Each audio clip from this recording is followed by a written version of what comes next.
등산을 좋아하세요? 등산을 좋아하시는 분들이 자주 하는 말이 등산을 할 때는 산 정상을 올려다보지 말고 산을 오르라고 합니다. 왜냐하면 산 정상을 올려다보고 가다 보면 산 정상까지 도착하지 못할 가능성이 있기 때문이지요. 산 정상을 보면서 내가 언제쯤이면 저기까지 도착할 수 있을까? 내가 걷는 이 걸음으로 산 정상까지 도대체 몇 시간이나 걸릴까? 하다 보면 산 정상까지 도착하는 게 굉장히 힘이 들 수 있다는 것입니다. 하지만 반면에 산 정상을 올려다보기보다는 그저 묵묵히 한 걸음 한 걸음 걸어 올라가는 겁니다. 옆에 피어있는 꽃도 좀 보고 지나온 인생길도 한번 좀 돌아보고 그리고 지난주 들었던 설교 말씀 그리고 생각나는 하나님의 말씀도 생각해 보면서 천천히 산을 오르다 보면 어느 순간인가 산 정상에 도착해 있는 우리들의 모습을 보게 된다는 것이지요. 그러니까 산 정상이라는 목표도 중요하지만 그 목표를 향해 올라가는 과정도 매우 중요하다라는 말을 하는 것입니다. 그러니까 목표와 과정 두 가지가 다 중요하다는 것이죠. 우리가 잘 아는 것처럼 우리는 예수님을 믿는 그리스도인입니다. 여러분, 그리스도인에게 있어서 우리의 신앙의 목표는 무엇일까요? 그것은 바로 구원입니다. 여러분, 그렇다면 구원이라는 것은 무엇일까요? 구원은 변화를 경험하는 겁니다.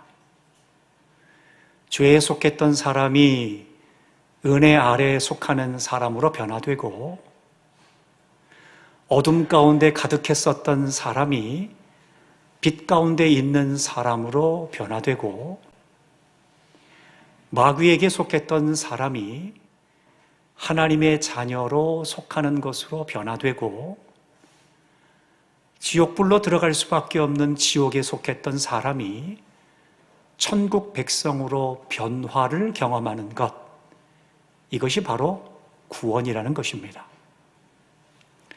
그리고 구원은 희미한 것에서 선명한 것으로 바뀌는 것이 구원입니다. 여러분, 예수님의 십자가가 무엇입니까? 사도 베드로는 예수님의 십자가에 대해서 이렇게 이야기를 합니다.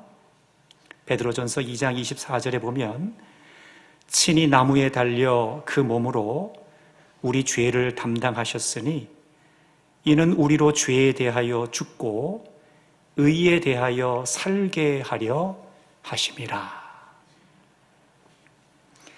구원받기 전에 예수님의 십자가는 희미합니다. 예수님께서 나의 죄를 위해 십자가에 달려 죽으셨다라는 것이 믿어지지 않습니다. 그러다 보니 십자가가 희미할 수밖에 없습니다. 그런데 구원을 경험하게 되면 예수님이 나의 죄를 위해 십자가에서 달려 죽으신 것이 너무 확실하게 믿어집니다. 그때부터 십자가는 희미한 십자가가 아니라 선명한 십자가입니다. 확실한 십자가입니다. 영광의 십자가입니다. 능력의 십자가입니다. 이처럼 구원은 희미한 십자가가 선명한 십자가로 변화되는 것, 이것이 바로 구원입니다. 그리고 또 구원은 더 이상 죄에 끌려다니는 인생이 되지 않는 것입니다. 사도 바울은 로마서 8장 1절 2절에 이렇게 이야기를 합니다. 그러므로 이제 그리스도 예수 안에 있는 자에게는 결코 정죄함이 없나니 이는 그리스도 예수 안에 있는 생명의 성령의 법이 죄와 사망의 법에서 너를 해방하였습니다. 구원받기 전에 사람들은 죄에 끌려다닙니다. 왜냐하면 죄에 정죄를 당하기 때문입니다. 내가 예수님을 믿고 죄 용서함을 받았지만 1년 전에 지었던 죄에 묶입니다. 10년 전에 지었던 죄, 20년 전에 지었던 죄에 묶입니다. 그러다 보니 죄와 사망의 법 아래서 노임을 받지 못하게 되는 겁니다. 하나님께서 이미 우리가 그 죄를 고했을 때 예수 그리스도의 십자가의 보혈로 우리의 모든 죄를 용서하여 주셨건만 끊임없이 죄의 정죄를 당하게 되는 겁니다. 내가 과거에 그렇게 죄를 지었는데 과연 내가 구원받을 수 있을까? 내가 과거에 그런 어마어마한 죄를 지었는데 과연 하나님께서 나를 하나님의 자녀로 삼아주실까? 끊임없이 죄의 정죄를 받다 보면 또다시 죄를 짓는 악순환이 반복됩니다.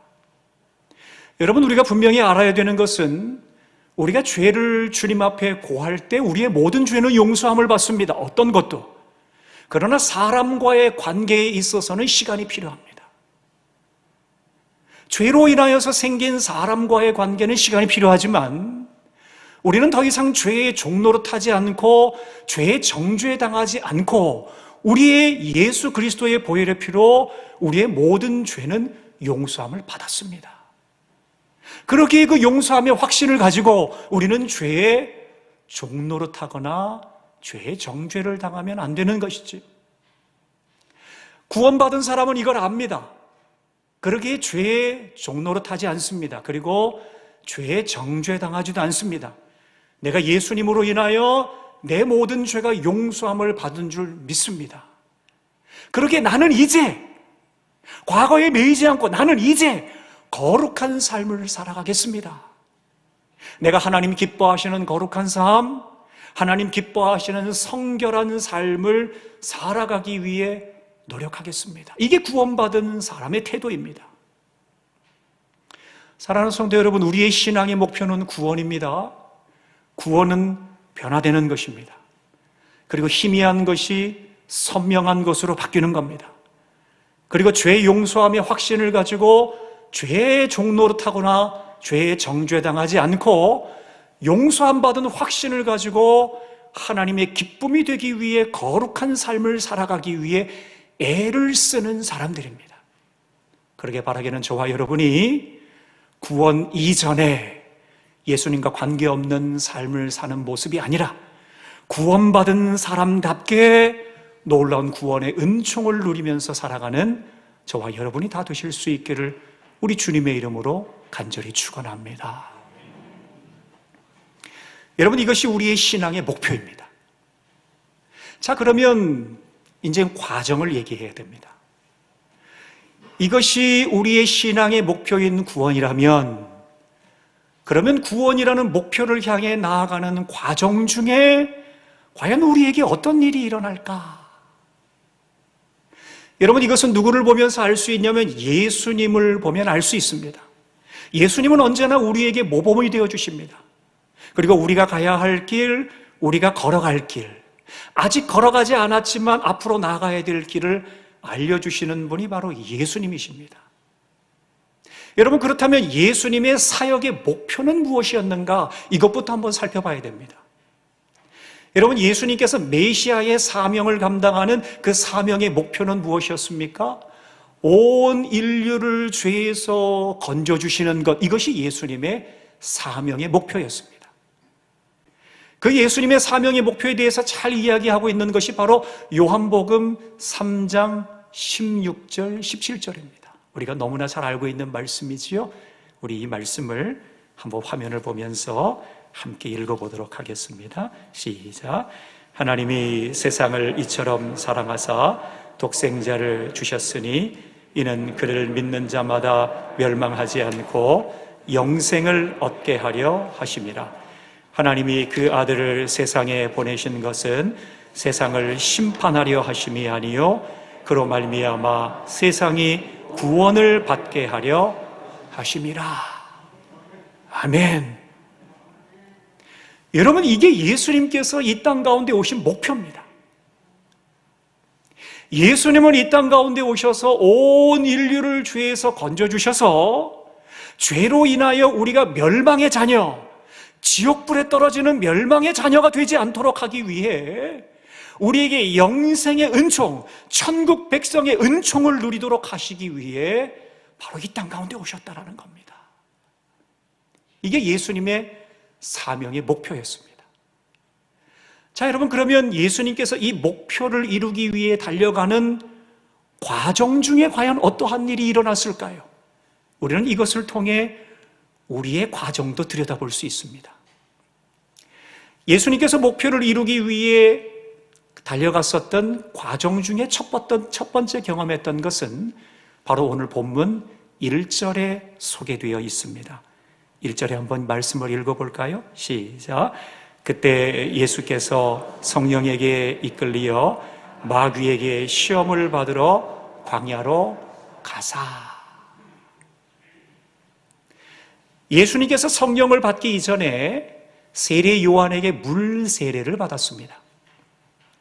세례 요한에게 물 세례를 받으신 이후에 하늘 문이 열리고 하늘로부터 비둘기 같은 주의 성령이 예수님 머리 위에 임하게 됩니다.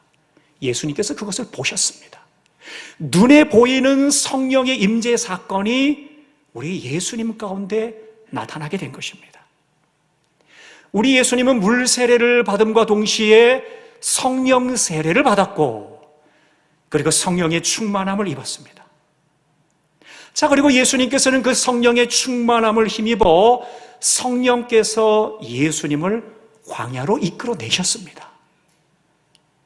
예수님께서 자발적으로 광야로 가신 것이 아니라 성령의 이끌림을 받아 광야로 가셨습니다. 여러분, 여기서 우리가 오해하면 안 되는 것이 있습니다. 오늘 본문에 보면 예수님께서 성령에게 이끌리어 마귀에게 시험을 받으러 광야로 갔다, 이렇게 기록되어 있습니다. 그러면 우리는 오해합니다. 성령께서 예수님을 마귀에게 시험 받도록 하시기 위해 광야로 모셨는가? 여러분, 이것은 그게 아닙니다. 오늘 본문과 같은 사건을 이야기하고 있는 마가복음과 누가복음, 그리고 원문의 본문을 자세히 들여다보면 그것이 아니라 예수님께서 성령으로 충만하여 성령에게 이끌리어 광야로 들어가신 겁니다. 이게 먼저입니다. 그리고 광야로 들어가신 이후에 그러는 중에 마귀에게 시험을 받게 된 겁니다. 자, 이런 상황 가운데 예수님께서는 성령에게 이끌려 광야로 들어가셨습니다. 이것이 첫 번째 과정 중에 경험한 사건입니다. 여러분, 예수님께서 광야로 들어가셨다는 것은 예수님을 믿는 우리들도 광야로 들어가야 한다는 겁니다. 이건 예외가 아닙니다. 필수입니다. 모든 예수님을 믿고 구원이라는 신앙의 목표를 향해 달려가는 모든 그리스도인들은 예수님께서 들어가셨던 그 광야로 우리도 들어갈 수밖에 없다는 겁니다. 여러분, 그러면 예수님께서 왜 광야로 들어가셨을까요? 그곳에서 하나님을 경험하도록 하시기 위해서였습니다. 우리 예수님께서는 40일 동안 금식하면서 광야에서 훈련을 받으며 그 안에서 하나님과 깊은 영적인 교제를 누리셨습니다. 하나님과 아주 깊은 영적인 사귐을 누리셨습니다. 그래서 메시아의 사명을 감당하기 이전에 진정 하나님의 뜻이 무엇인지 더 깊이 알도록 하시기 위해 우리 예수님은 광야에서 40일간의 훈련을 받으셨던 겁니다. 광야는 하나님을 만나는 장소였습니다. 여러분, 그러면 예수님께서 경험하셨던 이 광야, 우리 믿는 그리스도인들에게도 광야가 필수 과정이라면 이 광야를 통해서 하나님께서 우리에게 알려주기를 원하는 것은 무엇일까요? 그것은 분명합니다. 광야를 통하여 우리가 하나님을 만날 수 있다는 겁니다. 광야와 같은 고난의 현장에서 하나님을 경험해 보라는 겁니다. 눈물 나는 삶의 고난의 현장에서 하나님을 경험해 보라는 겁니다. 비참한 삶의 고난의 현장에서 하나님을 경험해 보라는 겁니다. 만약에 그 고난의 현장에서 하나님을 경험하게 된다면 너는 인생 중에 결코 내 자신이 하나님의 자녀라는 것을 절대로 잊지 않게 될 것이다. 이게 광야의 의미입니다. 여러분, 우리의 믿음의 선조들이 그랬습니다. 우리의 믿음의 선조들은 일제 침략 시절을 보냈습니다. 그리고 6.25의 전쟁의 참혹한 상황을 경험했지요. 많은 믿음의 그리스도인들이 그런 어려운 광야와 고난의 현장에서 끝까지 포기하지 않았던 것이 있었습니다. 그것이 바로 신앙이었습니다. 일제 침략과 6.25 전쟁의 광야 안에 들어갔습니다. 원치 않은 광야였습니다. 원치 않은 고난이었습니다. 그런데 그 자리에서 끝까지 하나님을 포기하지 않았습니다. 끝까지 예배를 포기하지 않고 기도를 포기하지 않았습니다. 예배 드릴 수 없는 형편이 되면 가정으로 돌아와서 온 가족들이 모여서 가정 예배를 드렸습니다. 금간의 모임을 드렸다는 겁니다. 가정 예배를 통하여서 가정이, 세대가, 가문이 하나님의 약속의 말씀을 붙들고 승리하길 원했다는 거죠. 그 어려운 광야와 고난 가운데 우리의 믿음의 선조들은 그 자리에서 하나님을 경험했습니다. 고난의 현장에서 하나님을 경험했습니다. 그러기에 그분들의 신앙이 지금까지 이어져 오고 있는 것입니다. 여러분, 만약에 광야와 고난의 현장이 없었다면, 그리고 광야와 고난의 현장에서 하나님을 경험하지 않았다면 그분들의 신앙이 지금까지 끝까지 한국교회를 버티고 있을까요? 아닙니다. 아닙니다. 우리 교회는 물론이거니와 한국교회를 든든히 세우고 있는 중심에 누가 계십니까? 그 세대를 보낸 어르신들이 있지 않습니까? 고난의 현장에서, 광야와 같은 고난의 현장에서 하나님을 경험했기에 가능했던 것입니다. 여러분, 우리의 개인적인 삶은 어떻습니까? 여러분들 삶이 어떻습니까? 여러분, 우리도 개인적인 광야와 같은 때가 있지 않았습니까? 고난의 때가 있지 않았습니까? 어떤 분들은 광야와 고난의 같은 때를 아직 경험하지 못한 분들도 있을 겁니다. 그러나 경험한 분들이 훨씬 더 많을 겁니다. 우리는 광야와 고난의 때를 보낼 때 끝까지 하나님을 향한 신앙을 포기하지 않았습니다. 어떤 분들은 예배를 포기하지 않았고, 기도를 포기하지 않았고, 하나님 앞에 찬송하는 찬송의 삶을 포기하지 않았습니다. 그래서 칠흑같이 어두운 터널과 같은 광야와 고난을 지나는 중에 예배 중에 하나님을 경험하고, 말씀 중에 하나님을 경험하고, 기도 중에 하나님을 경험하고, 찬송 가운데 임재하는 하나님을 경험함일 뿐만 아니라 그들의 삶 가운데 도우시고 보호하시고 위로하시고 역사하시는 하나님을 경험하게 된 겁니다. 여러분, 비로소 광야와 고난의 현장에서 하나님을 경험한 사람들의 신앙의 모습은 어떻습니까? 간절합니다. 간절합니다. 여러분, 여러분들의 예배드리는 모습을 보십시오. 주변에 예배드리는 우리의 교우들의 모습을 보십시오. 간절하게 하나님 앞에 예배하고 기도하는 분들은 겉으로 드러나지 않지만 마음의 중심을 다하여 예배하는 분들은 광야와 고난의 현장에서 하나님을 경험한 분들입니다. 그러나 광야와 고난의 현장에서 하나님을 경험하지 못한 분들은, 아니면 광야를 피하기 위해 인간적인 방법을 쓴 분들은, 고난을 피하기 위해 인간적인 거짓말과 술수를 쓴 분들은 그 자리에서 경험하는 하나님을 경험하지 못했기에 죄송하지만 우리의 예배가 간절할 수가 없는 것입니다. 하나님을 경험하지 못했으니 간절할 수가 없는 것이죠. 사랑하는 성도 여러분, 여러분들 가운데 혹시라도 인생의 광야 안에 들어가 계신 분이 있습니까? 아니면 광야를 피하기 위해 애를 쓰고 계시는 분들이 계십니까?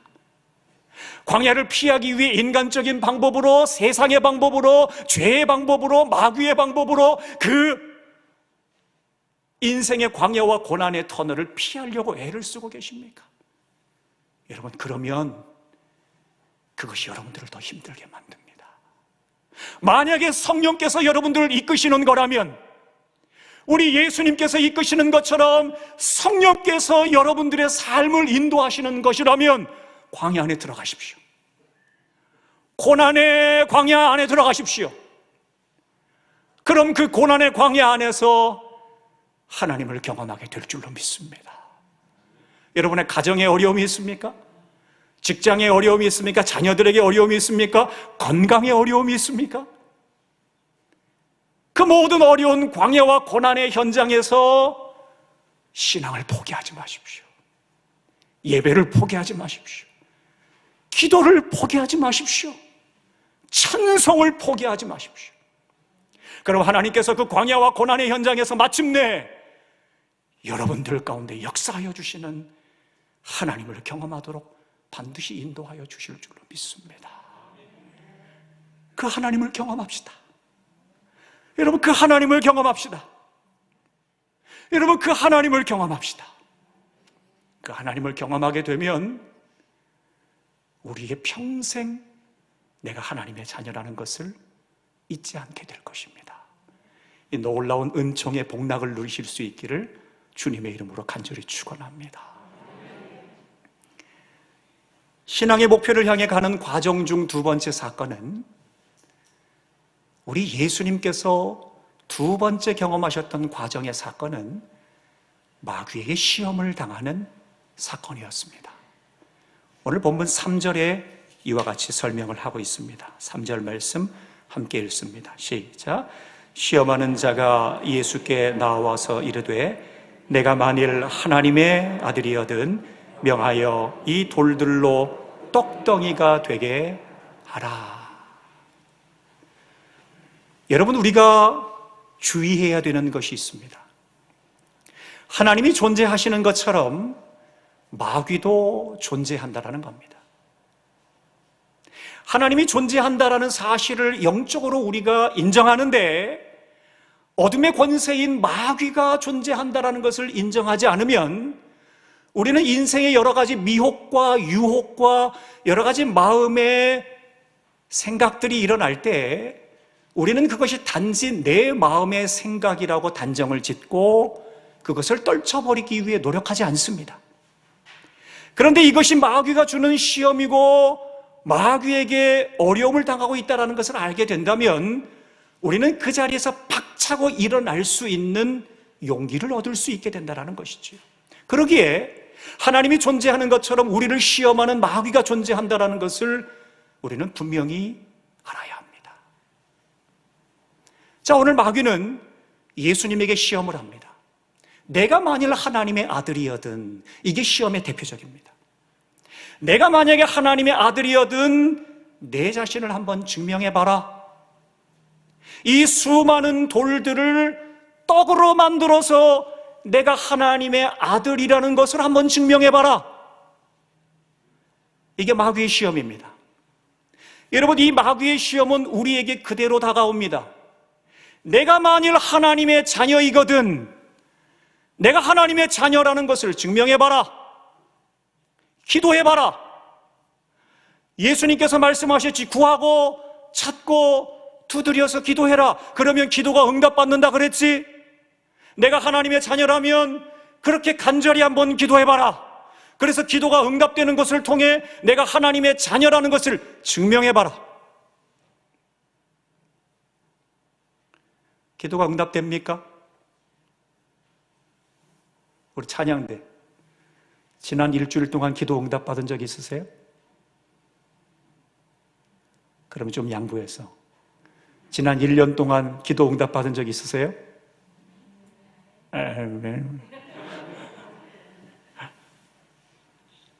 여러분, 이렇습니다. 우리 모두 다 그렇습니다. 마귀는 우리에게 아주 교묘하게 시험을 합니다. 내가 만일 하나님의 자녀라면 내가 기도 응답 받는 것을 통해 내가 하나님의 자녀라는 것을 입증해봐라, 증명해봐라. 우리에게 시험을 합니다. 그럼 기도 응답이 되지 않습니다. 그럼 우리에게 엄청나게 큰 시험을 줍니다. 너 하나님 살아계신 거 맞아? 아니면 그것보다 못한 시험을 줍니다. 내 기도는 응답되지 않는 기도야. 더 이상 기도하지 마. 우리의 기도의 끈을 끌어버립니다. 더 이상 기도하지 못하도록 기도의 끈을 끌어버립니다. 나는 기도해봤자 응답받지 못하는 사람이구나. 아니, 하나님이 안 계신 게 아닐까? 마귀는 교묘하게 우리의 신앙의 근간을 흔듭니다. 그리고 기도하지 못해 능력 없는 그리스도인으로 만들어갑니다. 그게 마귀의 시험입니다. 여러분, 혹시라도 여러분들 중에 그 마귀의 시험에 빠져 있는 분들 계십니까? 여러분들의 기도가 응답되지 않아서 내 기도는 응답되지 않는구나 하고 기도를 쉬는 죄를 범하고 계시는 분 있습니까? 아니면 기도가 응답되지 않아서 하나님 살아계신 분이 아닌가 아니야 라는 의심이 커지고 계신 분이 계십니까? 여러분, 그런데 우리 하나님의 응답의 방법은 사람과 다릅니다. 우리 사람의 수준을 넘어서는 것이 우리 하나님의 응답의 방법입니다.